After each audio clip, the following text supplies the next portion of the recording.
It is impossible to discuss Elden Ring without also mentioning Dark Souls. FromSoftware has been developing these styles of games for over a decade now, and to say that they've polished up their process and their formula would be an understatement. While games like Sekiro and Bloodborne might have been a little bit more experimental in terms of the specific themes and aesthetics that those games targeted, Elden Ring feels more like a straight-up Souls game than I would have expected going in. Veterans of the Souls series should immediately feel an overwhelming sense of familiarity within a few hours of starting Elden Ring, not only due to the obvious similarities in its action combat and its gameplay stylings, but also due to similarities found in the game's premise, setting, and theme.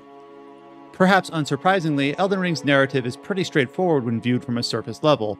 Several key characters from across the Lands Betweens seek the shattered remains of the broken Elden Ring, an artifact of great power once wielded by the eternal Queen Marika.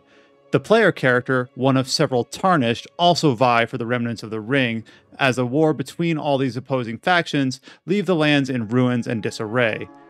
Once you dive in a little bit deeper, things get quite murky quite fast. Things aren't always as they appear, and the game has this clever, understated way of playing with the player's expectations just when they start to think that they can piece some of the pieces together. Of course, Elden Ring never places the narrative quite squarely in front of the player's experience directly. Instead, it carries it through the interactions with the various NPCs dotted across the lands, as well as item descriptions and clever environmental storytelling. This technique isn't anything new for FromSoftware, but it feels like with Elden Ring, they've perfected the technique in order to genuinely get players enthusiastic and eager about putting together the narrative without ever actually obligating them to pay attention to it if they choose not to. You're all on your own, are you? And heading to Stormvale Castle? Enticed by the one in the white mask, I suppose.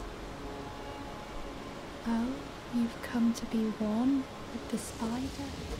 The biggest shakeup that Elden Ring brings to the Souls formula is, of course, its open world. Now, most games in this style have always had interconnected world design in which the player was free to travel from one end to the other without ever hitting a loading screen, albeit maybe an elevator. But here in Elden Ring, the whole world is explorable right from the outset as soon as you land on the first steps of Limgrave. Early on in Dark Souls 1, the player is free to head to either the Undead Burg or the Catacombs, with one option clearly being more suited for newer players and the other for only the most adventurous. Elden Ring is that feeling over and over again, constantly, the entire runtime of the game. While I almost always had an objective in mind or a task at hand, I so often found myself distracted from my quest, or distracted from my distraction, chasing the next big ruin, the nearby tower, an interesting enemy, or just plain old wanderlust, as I was constantly spoiled for choice in where to go and what to do. Now for some, open world games might come with the negative stigma of being large swaths of empty space, dotted with a bunch of copy-paste content, mainly there to fill a checklist. I can thankfully tell you that Elden Ring feels like the antithesis of this design while still managing to be a fully fledged open world game in its own right. While some of the landmarks located across the various areas of the Lands Between do just lead to smaller ruins, potentially comprising of a few rooms, a treasure chest, and maybe a mini-boss, others lead to full catacombs or optional dungeons, often leading to unique objectives, side quest content, and of course, powerful fearsome enemies. I oftentimes found myself distracted for hours upon hours as I would follow what I presumed to be a short side path, only to instead be greeted by a giant new dungeon and a whole new region on its own. In one particular case, this is actually a whole new region held underneath the world map itself in an underground river leading to a ruined fortress. In a lot of ways, I found myself quite astonished to find that the area that I had stumbled upon was likely completely optional. In fact, this was a recurring thought that I had throughout my time with Elden Ring.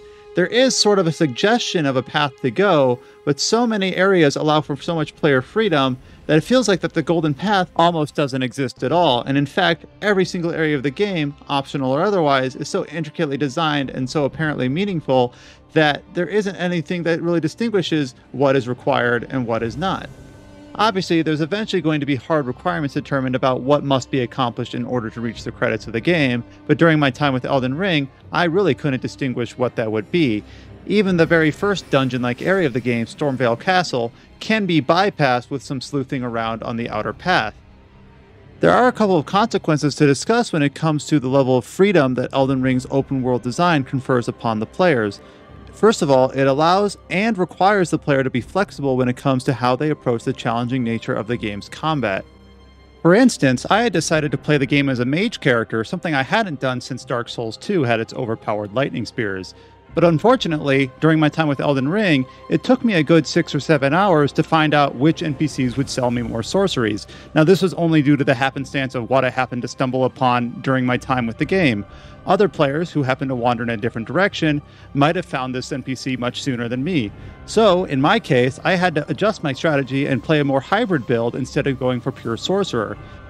Another consequence of Elden Ring's open world is the amount of choice that players have once they encounter a challenge that they can't quite overcome.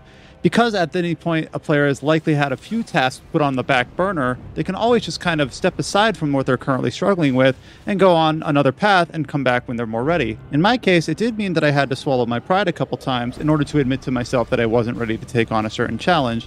However, it almost always became worth it in the end once I'd gathered a few levels, maybe some new gear or new spells, and came back and emerged victorious. Speaking of the types of challenges you'll come up against in Elden Ring, I found myself incredibly impressed with the variety of encounters to be found, both in terms of boss fights and normal creatures. Instead of relying on an overabundance of a single type of enemy, such as a large humanoid knight or beast but larger, instead you've got a whole variety of ghosts, magical creatures, undead abominations, and so on. The most important thing is that I never found any single boss fight too gimmicky, and never walked away from a battle losing after I thought I should have won.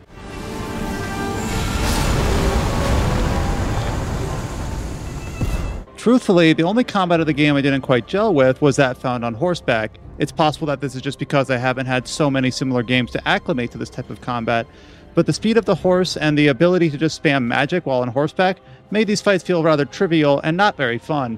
It's a minor nitpick, all things considered, and the horse is treated more like a traversal tool than anything else, but still, I find myself avoiding fights while on horseback rather than eagerly engaging them like I would in any other instance. There were also at least a few cases where the enemy AI left a bit to be desired. While there are places where this sort of thing can be exploited to the player's advantage, it's a bit disappointing that I was able to see it as frequently as I did. Most notably, there were times when the enemy pathing didn't seem to quite make sense, or they didn't recognize that there was an obstacle in their way. A few other times where they should have known where an attack had come from, but remained clueless.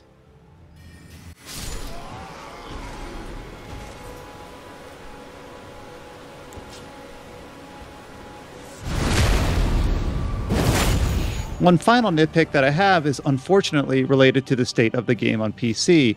My early access allowed me to play the PC version 1.01, in which I noticed several stutters whenever a new area would load or potentially when a new effect would trigger. Now, shortly before the game launched, I did have access to a new patch, 1.02, but this only seemed to remedy some of the problems and not quite all of them.